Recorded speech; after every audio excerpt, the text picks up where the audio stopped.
warahmatullahi wabarakatuh. Hai semuanya, kembali lagi di Podsman, Podcast Manajemen.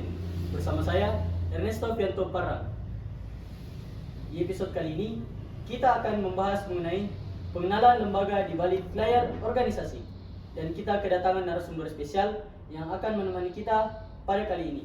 Beliau adalah Kakanda Arionova Lapasau, selaku Ketua Umum Himpunan Mahasiswa Manajemen Fakultas Ekonomi dan Bisnis periode 2024-2025. Halo Kak. Halo Ernest. Bagaimana kabarnya? Alhamdulillah baik. Baik. Apa kesibukan Kak belakangan ini? Belakangan ini mungkin sibuk kuliah sama urus program kerja. Urus program kerja. Jadi dari judul yang kita bawakan yaitu pengenalan lembaga di balik layar organisasi. Mungkin saya mau bertanya untuk pendapat dari judul yang akan kita bawakan pada kali ini Kak. Sebenarnya kalau menurutku juga apa yang kita angkat pada tema kali ini sebenarnya bagus. Karena yang masuk dalam himpunan itu kan yang bisa masuk itu cuma 50 orang. Dan yang bisa melihat dalam secara detail di himpunan itu hanya 50 orang. Sisanya masih banyak mahasiswa aktif yang tidak tahu apa itu himpunan, yang tidak tahu apa itu organisasi.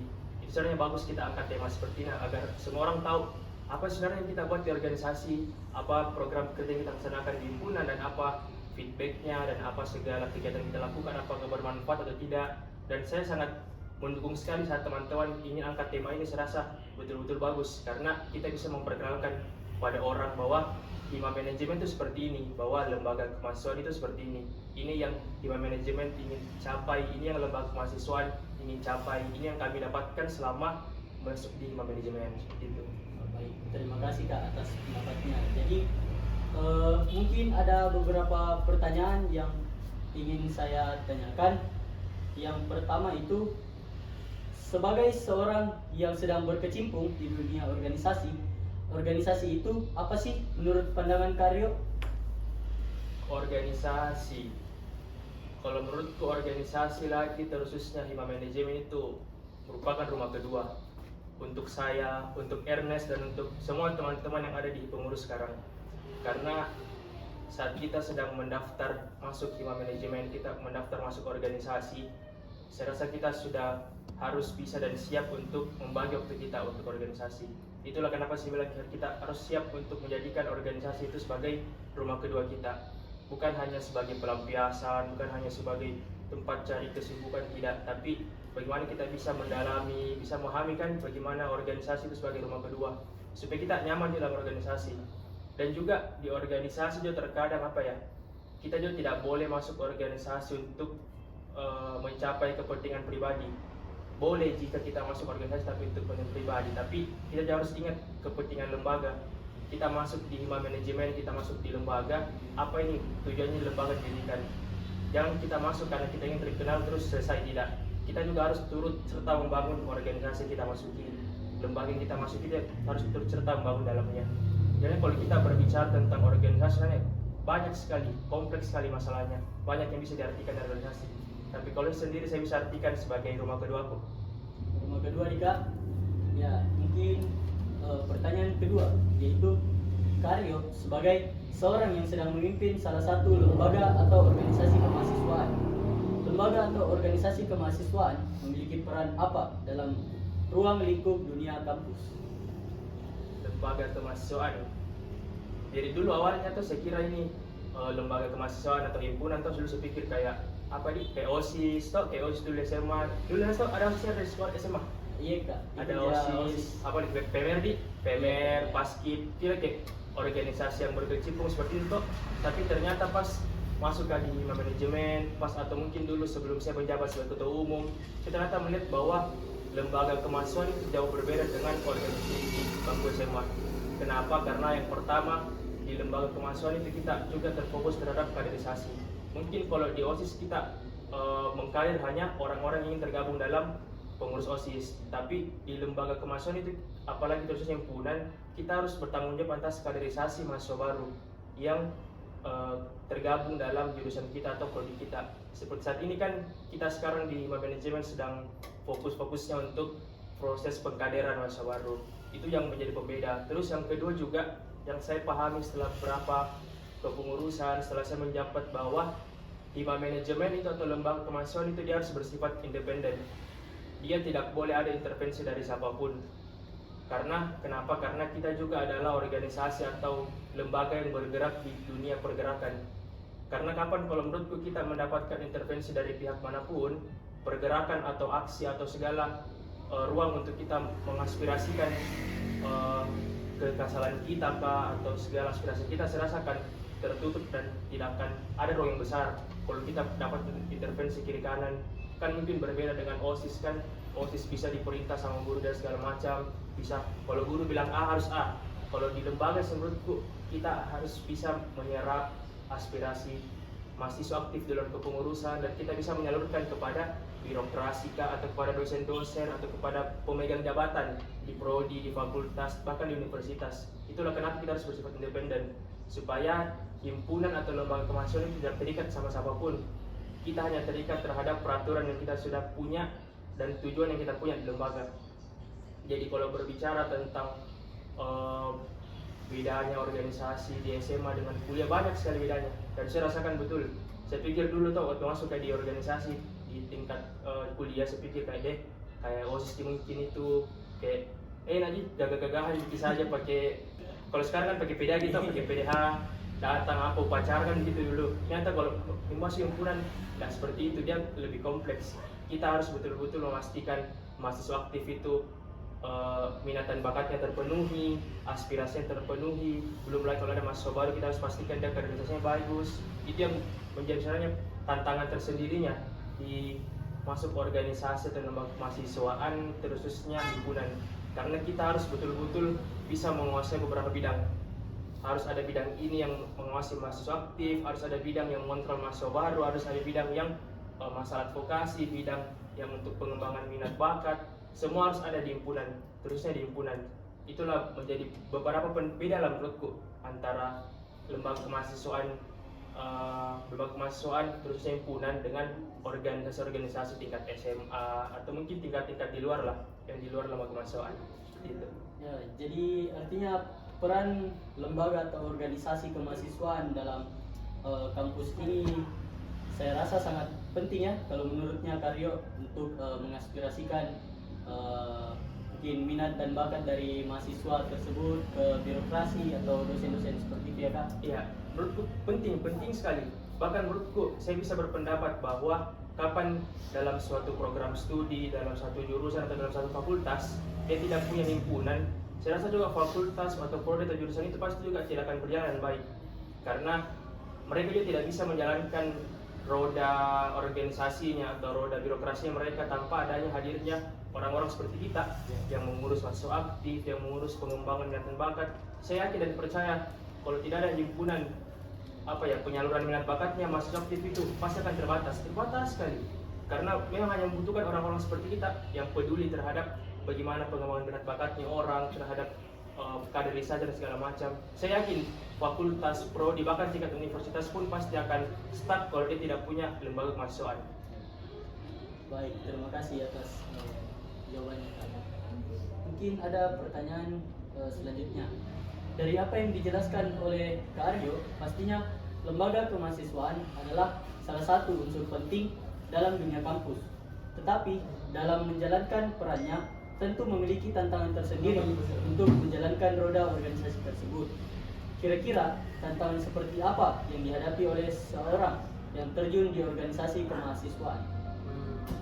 Kalau tantangan sih menurutku, saya rasa juga Ernest tahu gitu, kita satu organisasi kita sudah beberapa bulan ini bersama.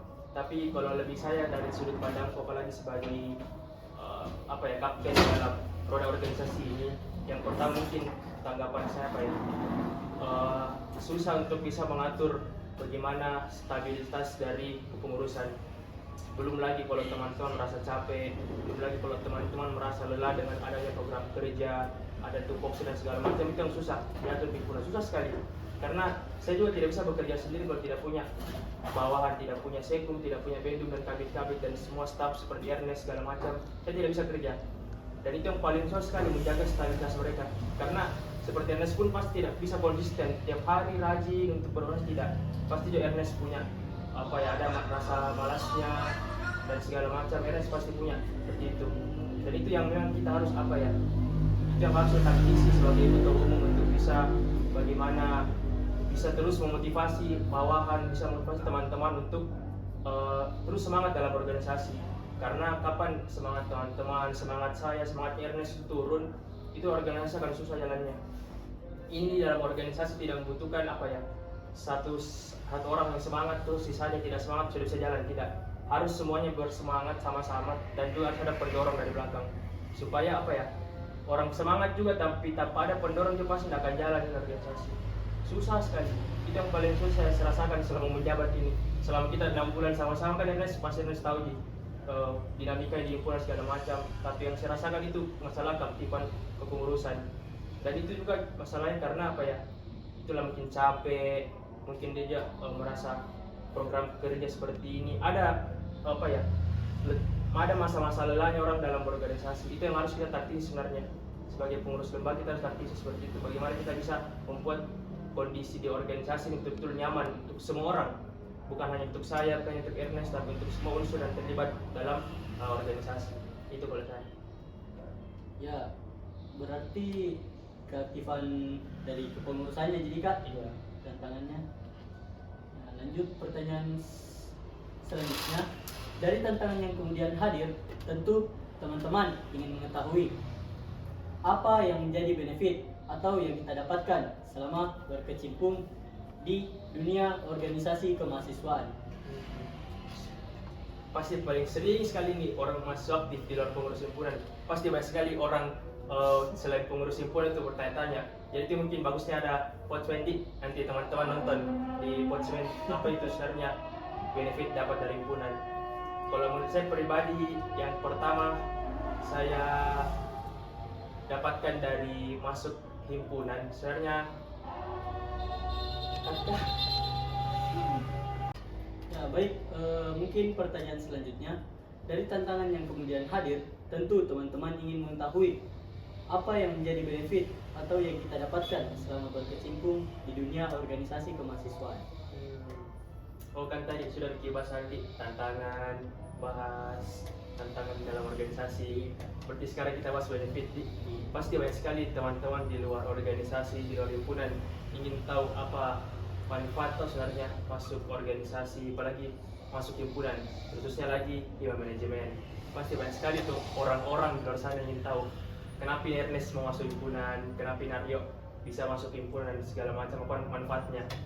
Kalau dari saya sendiri sebenarnya yang pertama manfaat yang saya dapatkan semenjak saya masuk himpunan itu yang pertama itu, walaupun ini terkesan omong kosong atau bullshit, tapi yang pertama itu kepercayaan diri saya meningkat. Itu pasti orang bilang bullshit, omong kosong itu, semua orang bilang begitu. Tapi kalau teman-teman masuk dalam organisasi, teman-teman akan rasakan secara langsung memang ada perubahan yang signifikan dari teman-teman sebelum masuk organisasi sampai masuk di organisasi. Ada perubahan yang signifikan di kepercayaan diri teman-teman. Teman-teman apa ya, lebih bisa mengekspresikan lagi dirinya, lebih bisa lagi luas panggungnya dan segala macam karena itu organisasi. Terus juga ada orang bilang kalau masuk ke organisasi darmi itu waktu untuk main-main, darmi itu waktu untuk senang-senang, bohong semua itu. Tidak mungkin seperti itu. Kita teman-teman di organisasi itu apa ya, bukan berarti kita di organisasi sibuk program kerja sedangkan tidak ada waktu untuk keluarga, tidak ada waktu untuk di luar kegiatan organisasi. Tidak. Kita juga di organisasi bukan yang dari hidup sampai mati kita luangkan waktu di organisasi, tidak dari bangun pagi sampai tertutup lagi mata malam hari, tidak seperti itu juga. Kita juga bisa membagi waktu toh. Mungkin ibaratnya seperti ini, kalau teman-teman mungkin tidak masuk organisasi, dalam satu minggu teman-teman bisa ke mall 3 kali toh. Kalau teman-teman masuk organisasi, teman-teman itu ke mall mungkin hanya 2 sampai 1 kali saja. Seperti itu aja perbedaannya. Dan itu yang bilang, masuk himpunan toh tiap hari tuh broker terus berpikir, dari tak bangun itu, dari tak terbuka mata sampai tertutup pasti himpunan terus kayak kita juga seperti itu toh. Maksudku ada juga kita punya kehidupan di luar, ada keluarga, ada juga teman di luar organisasi yang harus kita bersosialisasi dan segala macam. Jadi omong kosong gitu kalau dibilang organisasi terus itu membuat menyibukkan sehingga dilupakan lah segalanya, tidak. Itu tergantung lagi individu. Ada memang individu yang betul-betul dia bisa menyumbangsikan dirinya untuk betul-betul komitmen di organisasi yang betul-betul dari pagi sampai malam, ada seperti itu. Tapi itu kembali ke individu. Kalau teman-teman tidak seperti itu tidak ada masalah. Mungkin teman-teman dalam 1 minggu atau 1 hari teman-teman ingin jalan-jalan di luar organisasi, tidak apa-apa. Itu sebenarnya himpunan, itu sebenarnya organisasi. Kita fleksibel, kita tidak mengikat siapapun untuk terus berada dalam organisasi dan mereka tidak boleh keluar dalam 1 minggu, tidak. Itu bukan organisasi namanya kalau menurutku. Kalau ada organisasi yang mengharuskan pengurusnya, kau harus 1 minggu, 1 bulan, tidak boleh kau pergi-pergi, harus di sini terus, harus di sekret terus 1 bulan. Terasa tidak fleksibel organisasi. Zaman dahulu seperti itu. Sekarang kita lebih fleksibel. Banyak forum-forum di luar organisasi yang bisa kita eksplor di atau banyak sekali, dan bukan hanya organisasi. Itu yang saya mau bantal itu atau klarifikasi. Nanti orang bilang deh, ini Ernest yang himpunan sudah kerja, tidak pernah nongkrong, tidak pernah ada waktu keluarga. Tapi kan faktanya kita masih punya waktu untuk keluarga, masih bisa nongkrong dan segala macam. Terus benefit yang paling jelas juga mungkin mirip-mirip dengan kita dekat dengan dosen, ada hubungan relasi tersendiri, apalagi dengan dengan orang-orang di tingkat pejabat-pejabat universitas. Walaupun bisa dibilang kita ini terkadang juga mengkritik mereka, tapi hubungan itu ada terbangun. Kita mengkritik mereka juga bukan berdasarkan karena kita benci dia, ini rektor jelek begini, tidak. Yang kita kritik itu kebijakannya, bukan orang salah person yang kita kritik. Jadi hubungan emosional kita terhadap pimpinan prodi, pimpinan fakultas, pimpinan universitas ada terbangun. Itu keuntungannya orang-orang yang masuk di lembaga kemahasiswaan. Dia punya hubungan tersendiri dengan pimpinan fakultas, pimpinan universitas, pimpinan prodi. Walaupun itu presiden BEM sering demo rektor, sering demo WR, sering demo kampus, tapi dia punya hubungan tersendiri dengan rektor itu. Bukan berarti bahwa itu BEM itu hanya demo saat tidak, tapi dia ada hubungan tersendirinya. Itu yang bisa dilihat dari organisasi.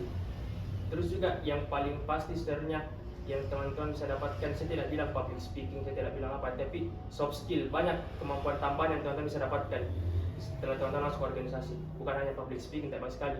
Ernest mungkin yang dulu tidak jago mengeditkan, tapi sekarang masuk di bidang 4, Ernest sudah mulai tahu ternyata ada banyak aplikasi selain Canva, ada banyak aplikasi untuk edit video. Itu mungkin yang berapa, dan banyak sekali sebenarnya benefit yang kita dapatkan tanpa kita sadari. Itu masuk organisasi orang terkadang abstrak gitu, terkadang sebenarnya itu bernilai benefit, tapi terkadang kita tidak sadar bahwa itu benefit untuk kita. Tapi kalau kita kalau kita lihat ternyata itu benefit. Ernest yang dulunya tidak tahu cara pakai Canva, sekarang gara-gara masuk himpunan terusnya lagi masuk di bidang yang mewadahi masalah mengedit dan segala macam, Ernest jadi tahu oh ternyata Canva itu begini, ternyata itu ada aplikasi mengedit dan Canva, Ernest jadi tahu. Pokoknya banyak benefit yang tanpa kita pun sebenarnya pengurus himpunan atau pengurus lembaga tidak tahu apa itu benefit yang kita dapatkan. Tapi kalau kita telah, ternyata banyak sekali yang bisa kita dapatkan di organisasi, terus lagi lembaga kemahasiswaan. Jadi banyak mungkin soft skill yang bakal kita dapat tanpa kita sadari. Banyak sekali dalam masuk organisasi ini. Baik, mungkin pertanyaan selanjutnya, selama kita berorganisasi dan memperbanyak ilmu yang bisa kita dapatkan di dalamnya, tentu kita harus mengingat hal utama, yaitu kita sebagai mahasiswa dihadapkan dengan tuntutan akademik.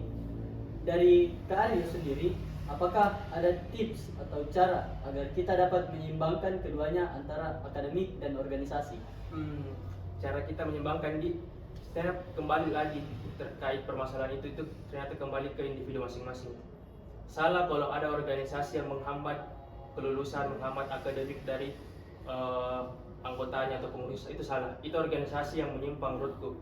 Karena organisasi itu penunjang akademik. Walaupun ada yang terhambat di akademik, itu berarti kembali ke individu masing-masing. Kalau bukan itu kembali ke berarti ini himpunan, berarti ini lembaga ini gara-gara ini anak tidak lulus, tidak. Itu kembali ke individu masing-masing. Organisasi harus bisa membuat akademik dari pengurusnya dan anggotanya itu untuk sebagai faktor penunjang, bukan malah menjadi faktor penghambatnya. Walaupun itu menjadi menjadi kembali ke individu masing-masing. Di situ yang kita harus garis bawahi dulu. Organisasi tidak pernah menghalangi teman-teman untuk di ruang akademik. Kita pun rapat, kita adakan kegiatan, kita sesuaikan dengan jadwal akademik kita. Karena memang kita masuk di kampus, tujuan awalnya kan memang kita mendaftar di jurusan, bukan mendaftar di organisasi. Pertama kita masuk di kampus, kita mendaftar Ernest masuk di kampus jalur ini Yang Ernest daftar itu jurusannya manajemen Fakultas Ekonomi Universitas Negeri Makassar, bukan organisasi himpunan, tidak. Jadi memang tujuan utama kita masuk di kampus adalah akademik. Seiring berjalannya waktu, ada Ernest kenal namanya himpunan organisasi, dan itu menjadi faktor penunjang Ernest untuk bisa cepat atau lebih cepat lagi selesai di masalah akademiknya. Itu menjadi faktor penunjang, dan Ernest harus bisa seimbangkan. Seperti itu contohnya. Jadi kita harus seimbangkan masalah akademik dengan masalah organisasi, dan organisasi pun harus bisa sebagai ketuanya khususnya harus bisa bisa melihat kondisi itu. Kita harus buat lingkungan organisasi itu mendukung untuk akademik. Jangan kita jadwalkan rapat di telah di tengah-tengah jam orang kuliah. Jangan kita jadwalkan rapat di tengah-tengah orang lagi sibuk-sibuknya kuliah. Organisasi juga sebagai pengambil kebijakan dalam organisasi, sebagai segala penentu kebijakan organisasi harus pintar juga lihat bagaimana agar betul-betul organisasi ini menjadi penunjang di akademik. Dan saya rasa banyak sekali juga program pemerintah yang bisa kita manfaatkan untuk menunjang akademik. Contoh seperti program penguatan kapasitas Ormawa atau biasa singkat PPK Ormawa. Itu merupakan kebijakan pemerintah untuk menunjang lembaga kemahasiswaan, untuk menunjang lagi akademiknya. Jadi kita orang-orang lembaga kemahasiswaan itu bisa ikut PPK Ormawa untuk menunjang akademik. Karena kalau kita menang PPK Ormawa, mungkin apa yang bisa dihadiahkan oleh kampus untuk kita, mungkin kita bebas skripsi atau kita mungkin dikonversikan 20 SKS. Hal-hal seperti itu yang kita sebagai pengurus lembaga harus pintar menjadikan lembaga ini sebagai faktor penunjang di akademik kita. Pergunakanlah dengan baik logo himpunan yang kita punya, pergunakan dengan baik logo himpunan kita punya di dosen-dosen, di para pengambil kebijakan di prodi dan segala macam, bahwa kita ini pengurus himpunan. Dan memang kita harus lebih dari mahasiswa biasa atau mahasiswa tidak masuk di organisasi atau himpunan, harus lebih vokal, apalagi di kelas harus lebih aktif dari mereka. Karena kita punya status yang berbeda. Mereka mahasiswa biasa, mahasiswa aktif biasa. Sedangkan kita mahasiswa yang ada gelar sebagai pengurus himpunan. Kita yang mengurusi mahasiswa aktif di prodi manajemen selama 1 periode. Kita harus menjadi pembeda kita dan harus lebih dari mahasiswa lain. Di sana kalau menurutku kita harus tentu harus seimbangkan, dan jadikan organisasi sebagai faktor penunjang untuk bisa menunjang akademik kita, seperti itu. Ya, baik, terima kasih Kak.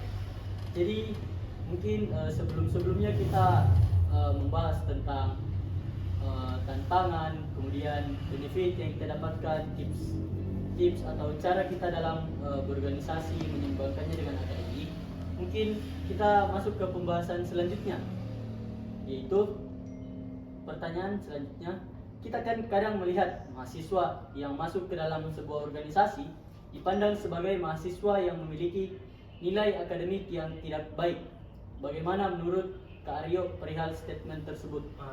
Ini tadi sebenarnya mirip-mirip aja lah pertanyaan yang tadi Ernest sebelumnya, bahwa itu kembali ke individu orang masing-masing. Sekali lagi, saya tidak mau orang itu menjudge bahwa organisasi lah penghambatnya, tidak. Itu kembali ke individunya masing-masing. Kalau memang individu yang tidak bisa mengatur waktunya, tidak bisa membagi waktu dan organisasi, itu yang salah. Tapi saya tidak mau bahwa orang-orang menjudge bahwa itulah kau masuk ke himpunan, masuk ke ini gara-gara itu nih organisasi kau jadi terhambat. Tidak. Itu kembali lagi ke faktor individunya.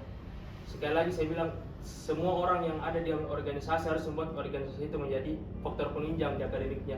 Jangan malah sebaliknya. Itulah saya bilang kenapa saya sangat menolak kalau ada orang bilang gara-gara organisasi. Tidak, gara-gara individunya sendiri yang salah. Jangan sangkut-pautkan dia dengan organisasinya. Organisasinya itu menjadi faktor penunjang.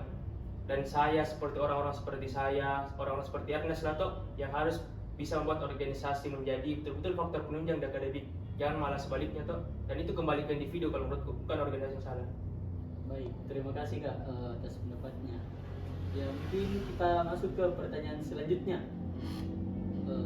Selain daripada hal itu, kadang ada juga statement bahwa masuk ke dalam sebuah organisasi hanya membuang waktu saja.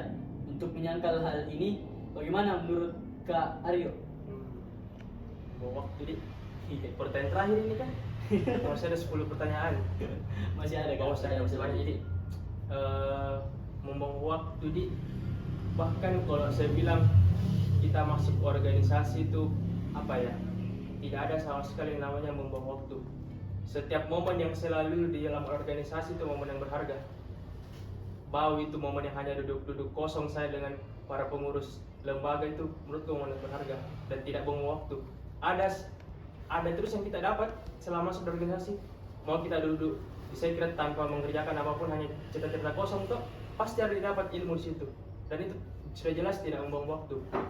Kalau teman-teman apa ya, orang pasti bilang masuk ke organisasi pasti kayak buang waktu jadi deh, kenapa enggak fokus kayak nongkrong tuh, pulang kampus nongkrong enaknya tuh, sedangkan kita pengurus himpunan pulang kuliah langsung pergi kerja proker, dan itu bukan buang waktu. Ada benefitnya orang masuk organisasi itu apa, investasi jangka panjang. Mungkin Ernest atau saya atau seluruh teman-teman pengurus lembaga tidak akan rasakan dalam besok atau 2 minggu ke depan atau bulan ke depan. Mungkin Ernest akan rasakan beberapa tahun ke depan atau beberapa bulan yang akan datang.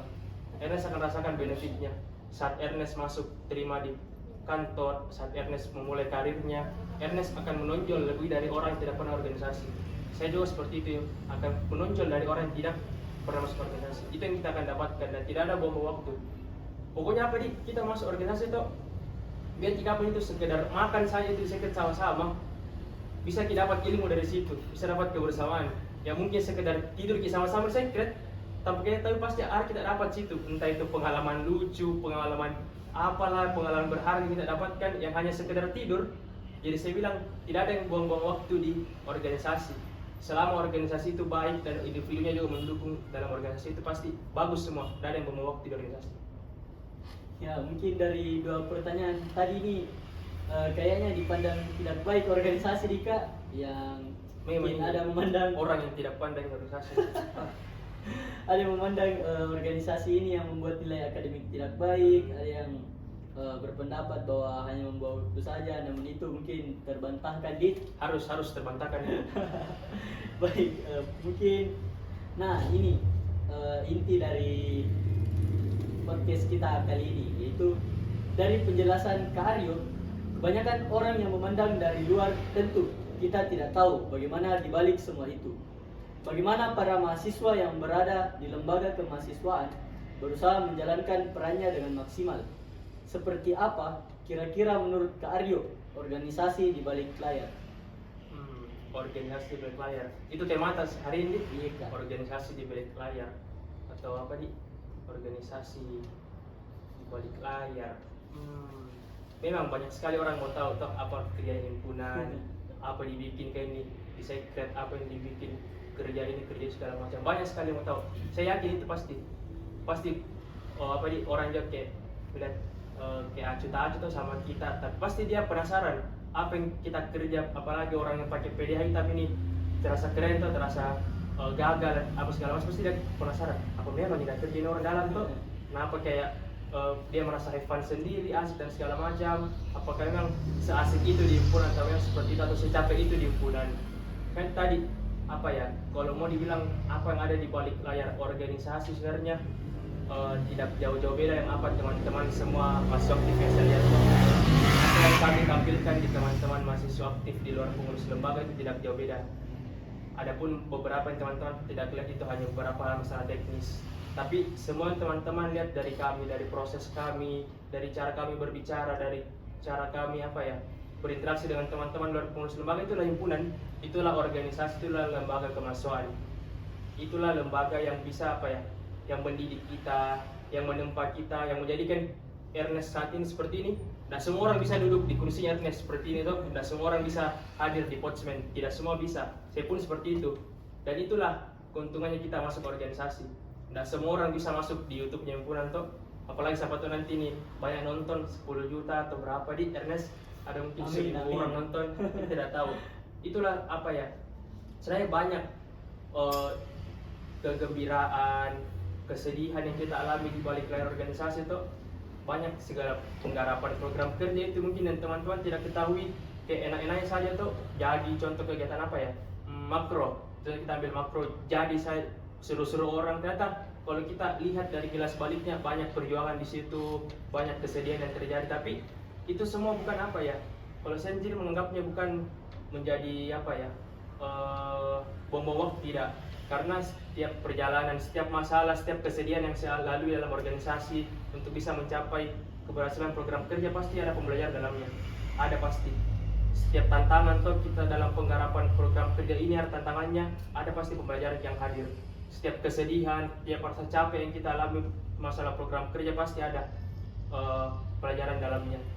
Jadi banyak memang hal-hal yang teman-teman tidak ketahui dalam organisasi, banyak hal yang teman-teman tidak ketahui di balik layar organisasi. Tapi yakin dan percayalah bahwa teman-teman yang masuk organisasi tidak ada namanya buang-buang waktu, tidak ada sama sekali. Teman-teman yang hanya sekedar duduk di session berdua saja, pasti ada ilmu yang teman-teman dapatkan. Saya bisa jamin itu. Teman-teman hanya berdua, pasti ada teman-teman bisa bertukar pikiran, bisa bertukar dengan segala macam, banyak. Dan tidak ada buang-buang waktu dalam organisasi. Mungkin itu karena kalau dibilang tuh mau di balik layar, tapi kalau mau pastinya lagi harus masuk himpunan pasti kalau mau tahu aslinya di layar seperti apa. Tapi bisa saya gambarkan seperti itu. Ada sukacita, ada kesenangan, ada kegembiraan yang terjadi dalam penggarapan segala program kerja, segala tupoksi yang ada di himpunan. Ada situ semua terbangun. Itulah sebenarnya yang membuat hubungan emosional tuh. Kita juga ini pengurus himpunan, kami keluarga semua. Kami ke adik kakak, kami ke saudara semua segala macam. Itulah yang saya jelaskan. Itu yang ada di balik layar himpunan. Di balik layar himpunan itu kami semua berkeluarga dalam satu himpunan. Seperti itu. Ya, bagi orang-orang yang penasaran tentang bagaimana sih organisasi ini, mungkin sudah terjawab oleh Karyo. Jadi mungkin itu juga tujuannya teman-teman mengklik video ini ya. Harus masuk himpunan. Wajib. Baik Kak. Jadi pertanyaan terakhir, setelah semua yang kita bahas, menurut Karyo pada akhirnya, apakah kita perlu berorganisasi selama berada di bangku perkuliahan? Dan tentunya menyeimbangkan keduanya antara akademik dan organisasi. Menurutku perlu dan sangat dianjurkan orang untuk saat masuk bangku perkuliahan untuk dia juga bisa mengekspresikan dirinya di organisasi. Sangat kayak bahasanya mau dibilang wajib juga nanti kayak bagaimana sekali, sunnah toh, sunnah. Jadi alangkah baiknya kita ambil ini jalur untuk menempuh organisasi supaya menjadi faktor penunjang kita di hal yang lain. Yakin dan percaya ini investasi jangka panjang. Nanti Ernest, nanti saya, nanti teman-teman semua akan ada hal-hal yang teman-teman tanpa sadari saat Ernest mungkin sedang merintis karir di perusahaan apa, tanpa Ernest sadari Ernest bisa diangkat ke jabatan tertentu gara-gara pengalamannya Ernest di organisasi, gara-gara pengalamannya Ernest pernah menjadi ketua ini, menjadi ini. Itu adalah hal-hal yang terkadang kita tidak sadari tuh.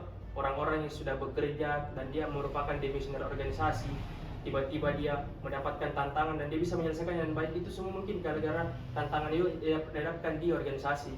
Itu soalnya sangat disunahkan lah tuh kita masuk organisasi untuk penunjang kita dan bukan untuk buang waktu di dunia kampus. Dan banyak sekali teman-teman bisa dapatkan masuk organisasi, banyak sekali.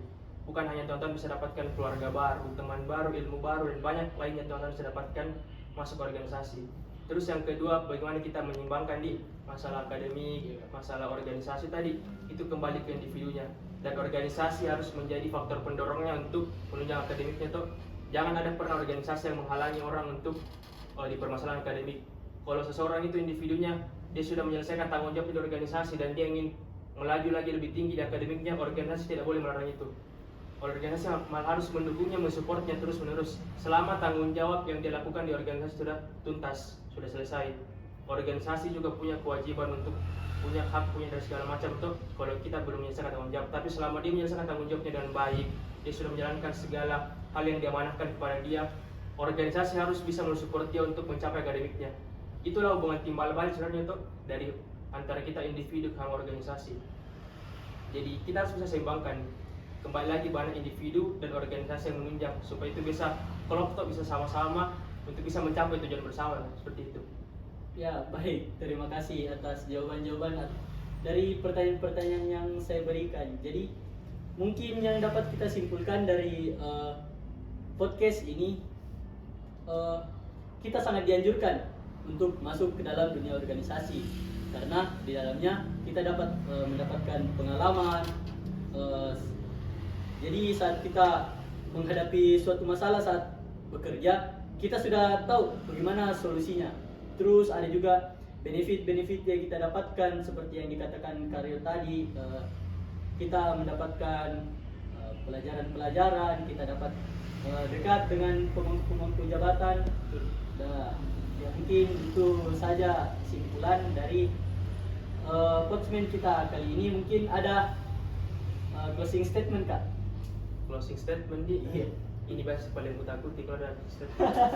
Sampai orang berpikir apa di closing statementnya bagus di balik layar organisasi.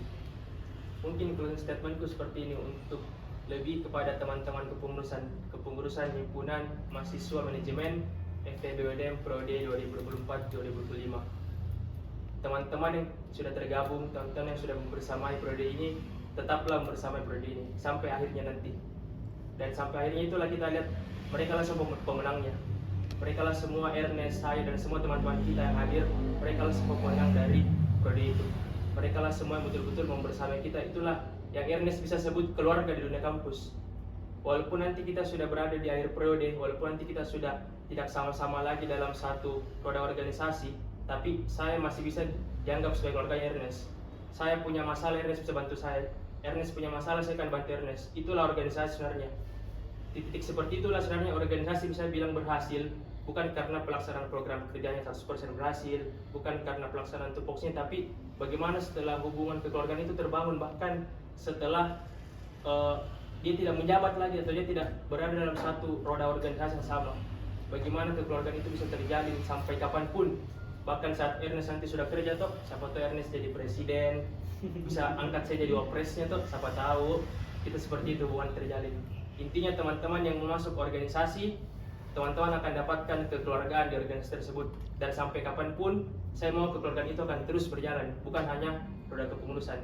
Intinya siapapun yang masuk himpunan, teman-teman bisa lihat gambarannya sekarang, teman-teman harus punya gambaran sekarang, dan itulah himpunan sekarang, kekeluargaan yang terjalin dengan bagus.